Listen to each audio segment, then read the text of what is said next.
ఆంధ్ర యువగలం. ప్రజల మాటే మా నోట.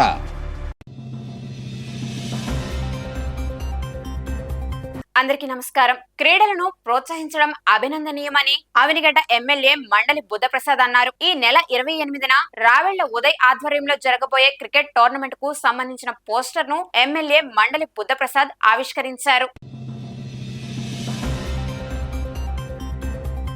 గోదావరి పుష్కర ఘాట్ నుంచి కోటిలింగాల ఘాట్ వరకు పడవలో ప్రయాణించి గోదావరి తీర కాలుష్యాన్ని, పుష్కర పనులను స్వయంగా పరిశీలించారు డిప్యూటీ సీఎం పవన్ కళ్యాణ్. కాలుష్య రహిత గోదావరి పనులను ప్రభుత్వం నిర్వహిస్తుంది అని పవన్ కళ్యాణ్ తెలిపారు. ఒక్క ప్లాస్టిక్ ముక్క కూడా వెళ్ళకూడదు అనుకున్నప్పుడు ఆ ప్లాస్టిక్ ఎక్కడి నుంచి వస్తుంది? వర్ష టైంలో we have to open the channel, sir. When the pollution actually gets into the river, so that is one major issue, sir. ఆ టైంలో ప్రతిరోజు మనం ఓకే, దీనికంటే ఎర్లీ స్టాపింగ్ పాయింట్ దగ్గర సోర్స్ దగ్గర మనం చేయడానికి ఎక్స్ట్రా సార్ మనం ఇలా కన్వేర్ బెల్ట్ పెడితే even one day also every plastic continuous గా పికప్ అయితే ఈవెన్ రెయిన్ వాటర్ టైంలో if we remove the irrigation canal gate also. Okay, what is the plan of action sir? అది conveyor belt ఒక increase చేయాలి. అలాగే అది నేను అనేది అలాగే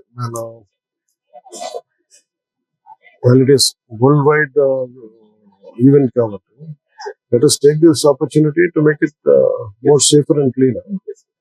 And what could be మీరు fund requirement, fund any secondary, first is do you have a complete comprehensive plan? Sir, permanent solution is that 50 MID STP వస్తుంది sir. So that will be అదే నేను అనేది ఒక్క చుక్క కూడా మురికి నీరు దిగులోకి రాకూడదు. అలాగే పరిశ్రమ కాలుష్యాలు వ్యర్థాలు తిరిగి వదలకూడదు. తెనాలిలో సంచలనం కలిగిస్తుంది ఓ మహిళ selfie suicide video. Tenali 1 town పరిధిలోని ఓ కేసు విషయంలో బంగారం రికవరీ కోసం పిలిపించి పోలీసులు తనని వేధించారు అంటూ తిరుపతమ్మ అనే మహిళ ఆవేదన వ్యక్తం చేస్తూ అదే వీడియోలో పురుగుల మందు తాగి మరణించారు. అందరికీ నమస్కారం. నేను ఈ వీడియో తీయడానికి కారణం ఏంటంటే మేము చెయ్యని నేరాన్ని మమ్మల్ని కావాలని ఇచ్చేశారు. పోలీసుల ద్వారాగా మమ్మల్ని కొట్టించారు. అసలు మేమే నేరం చేయలేదు. ఆమె బంగారం ఆమెకి ఇడిపించి ఇచ్చాం. అయినా కానీ మమ్మల్ని ఎవరు పట్టించుకోవట్లేదు. మేము చెప్పినవి అసలు మమ్మల్ని ఆదరించే వాళ్ళు, మాకు సపోర్ట్ చేసే వాళ్ళే లేరు. కానిస్టేబుల్ అయినా, ఎస్ఐలైనా, ఎవరైనా సరే వాళ్ళకే సపోర్ట్ చేస్తున్నారు, వాళ్ళకే ఇదవుతున్నారు. అంటే సామాన్యుల మాట పోలీసులు కూడా వినరు. పోలీస్ స్టేషన్లో కూడా న్యాయం జరగదు. అందుకే మేము ఈ నిర్ణయం తీసుకుంటున్నాం. మేము అసలుకి బతకాలనుకోవట్లేదు. మా పరువు తీసింది కాక మా మీద నిందలేసింది. మీరు ఒప్పుకుంటారా ఒప్పుకోరా? మీరు ఒప్పుకోవాల్సిందే, మీరు చేయాల్సిందే. మీరు తప్పు చేశారు, మీరు బంగారం ఎత్తుకెళ్ళారు, మీరు ఒప్పుకోండి అని చెప్పి నన్ను, మా ఆయన్ని రాత్రి అంతా, నిన్న పొద్దున్న నుంచి రాత్రి దాకా కొడుతూనే ఉన్నారు పోలీసులు. ఏం చేయాలో మాకు అర్థం కాలేదు. ఆ దెబ్బలకు తట్టుకోలేక మేము సరే తీసుకెళ్ళామండి అని చెప్పేసి ఒప్పుకున్నందుకు అప్పుడు దాకా కొట్టిన వాళ్ళు అప్పుడు వదిలేశారు మమ్మల్ని. ఈ పూట మళ్ళీ రమ్మన్నారు. మాకు తన్నులు తినే ఓపిక అయితే లేదండి. ఇంకా మేము చెయ్యని తప్పుని వాళ్ళు బలవంతంగా కొట్టైనా ఒప్పించి చెయ్యాలి అని చెప్పేసి వాళ్ళు అనుకుంటున్నారు. మేమైతే ఒప్పుకోలేము. మేము చెయ్యని నేరాన్ని చేసామని ఒప్పుకోలేము. వాళ్ళు బలవంతంగా కొట్టించైనా మమ్మల్ని ఒప్పుకుంటున్నారు. అందుకే మాకు ఎటువంటి న్యాయం జరగలేదు. మాకు ఎటువంటి న్యాయం జరగదు. ఎందుకంటే మా వైపు ఏ పెద్దవాళ్ళు లేరు, ఎవరు రారు కూడా. మాకు ఎవరు లేని వాళ్ళం మేము. ఇప్పుడు మేము మాట్లాడుకున్న పెద్ద ఆయన కూడా మీరు తప్పు చేశారంటగా అమ్మ అని చెప్పేసి ఆయనే మమ్మల్ని ప్రశ్నించారు. ఎందుకంటే ఆయనకు కూడా వాళ్ళు అలాగే చూపించారు, లేని సాక్ష్యాలని తీసుకొచ్చారు. అట్లా చేసావు, నువ్వు ఇట్ట మాట్లాడావు, అది ఇదని. ఏమండి అవి అంతకు ముందు ఇవ్వండి అని అన్నా కానీ నన్ను పట్టించుకోలేదు. ఇప్పుడు మాట్లాడిని అని చెప్పి వాళ్ళు క్రియేట్ చేసి ఇచ్చేశారు. నేను ఇవన్నీ ఇక నా వల్ల కాదు, నేను భరించలేను. ఆమె చేసిన తప్పులన్నీ నా మీద పులిమేసి దాని దగ్గర తప్పుకోవాలి అని అనుకొని ఇవన్నీ ఇచ్చేసింది. ఆమె చేసిన తప్పులన్నీ ఆమె వస్తువులు తాకట్టు పెట్టి వాళ్ళ పిన్నికి, వాళ్ళ అమ్మకి, వాళ్ళ నాన్న వాళ్ళకి, వాళ్ళ తమ్ముడికి, వీళ్ళందరికీ వడ్డీలకి ఇచ్చింది. వాళ్ళ అమ్మ అయితే ఒక బ్రోతల్ హౌస్లో ఉండిద్దండి. ఆ బ్రోతల్ హౌస్ ఆమె కూడా ఈమె దగ్గర డబ్బులు తీసుకొని ఆమెకు కూడా, ఆమె ద్వారా కూడా వడ్డీలకి తిప్పిద్ది అక్కడ. అవన్నీ అవన్నీ నాకు తెలుసు, ఇవన్నీ నేను ఆడ బయట పెడతాను అని చెప్పేసి దాని మొగుడికి లేనిపోయినవన్నీ మా మీద చెప్పి మా మీదే తిరిగి కేసు పెట్టింది. ఇప్పుడు నేను చెప్తున్నా కానీ పోలీసులు నా మాట పట్టించుకోవట్లేదు.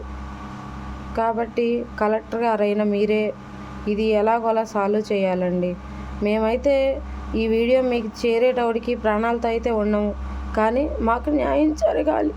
మాకు న్యాయం జరగాలనే మేము కోరుకుంటున్నాం. నా భర్తని నన్ను ఇష్టం వచ్చినట్టు కొట్టారు, నిన్న ఇష్టం వచ్చినట్టు కొట్టి మీరు చేశారు, తప్పు చేశారు, ఒప్పుకోండి అని చెప్పి సిజేఐ వ్యాఖ్యల నేపథ్యంలో నిరుద్యోగం, విద్యా వ్యవస్థలోని లోపాలపై పుట్టుకొచ్చిన కాక్రోచ్ జనతా పార్టీ నెట్టింట ప్రకంపనలు సృష్టిస్తుంది. ఈ నేపథ్యంలోనే వారం రోజుల నుంచి 15 మిలియన్లకు పైగా ఫాలోవర్స్ ను సంపాదించుకొని వెబ్సైట్, ఎక్స్, ఇన్స్టాగ్రామ్ వంటి ఖాతాలలో వారం రోజుల్లోనే 15 మిలియన్లకు పైగా ఫాలోవర్స్ ను సంపాదించుకొని వెబ్సైట్, ఎక్స్, ఇన్స్టాగ్రామ్ ఖాతాలను తొలగించారు. అయినా సరే తాను తన ఉద్యమాన్ని కొనసాగిస్తానని కాక్రోచ్ జనతా పార్టీ వ్యవస్థాపకులు అభిజిత్ దీప్కే పేర్కొన్నారు. ఈ నేపథ్యంలోనే అభిజిత్ దీప్కే ఇంటికి పోలీసులు 24 గంటల భద్రతను కల్పించారు. విజయవాడలో నిర్వహించిన ఎంఎస్ఎంఈ గ్రోత్ సమ్మిట్ కార్యక్రమంలో సీఎం చంద్రబాబు నాయుడు పాల్గొన్నారు. ఈ సమ్మిట్ లో వివిధ రకాల స్టాల్స్ ను, స్టార్టప్ సంస్థలు తయారు చేసిన ఉత్పత్తులను పరిశీలించారు సీఎం చంద్రబాబు. అలానే ఈ సమావేశంలో భాగంగా సీఎం చంద్రబాబు మాట్లాడుతూ వ్యవసాయం తరువాత అత్యంత ఉపాధి కలిగిన రంగం ఎంఎస్ఎంఈ అని తెలిపారు. భారత ఆర్థిక వ్యవస్థకు వెన్నెముక ఎంఎస్ఎంఈ రంగం.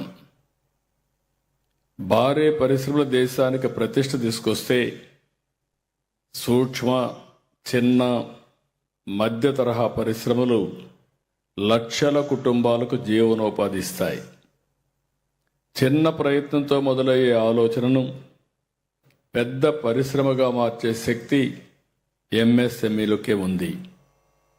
ఎంఎస్ఎంఈ అంటే కేవలం వ్యాపారం కాదు, ఇది యువత కలలకు వేదిక, మహిళల ఆత్మవిశ్వాసానికి ప్రతీక, గ్రామీణ ఆర్థిక వ్యవస్థకు ఊపిరి, స్థానిక ప్రతిభను ప్రపంచ మార్కెట్కు తీసుకెళ్లే శక్తి. దేశంలో వ్యవసాయం తర్వాత ఎక్కువ ఉద్యోగాలు కల్పిస్తున్న రంగం, ఏకైక రంగం ఎంఎస్ఎంఈ. ఆంధ్రప్రదేశ్లో సహజ వనరులకు కొరత లేదు, అవకాశాలకు తిరుగులేదు, నైపుణ్యం కలిగిన మానవ వనరులకు కొరత లేదు. వీటిని సద్వినియోగం చేసుకునేలా పాలసీలు కూడా తీసుకొచ్చాం. పోర్ట్లు, ఎయిర్పోర్ట్లు, హైవేలు, రైల్వే లాంటి లాజిస్టిక్స్ సమకూరుస్తున్నాం. నీళ్లున్నాయి, కరెంట్ ఉంది. అవసరమైన అన్ని వనరులు కూడా ఎవరైనా ప్రారంభించాలంటే అతి తొందరలో మీకు అందజేసే విధంగా ఈ ప్రభుత్వం సౌకర్యాలు కల్పిస్తామని చెప్పి కూడా మరొక్కసారి మీ అందరికీ తెలియజేస్తున్నా.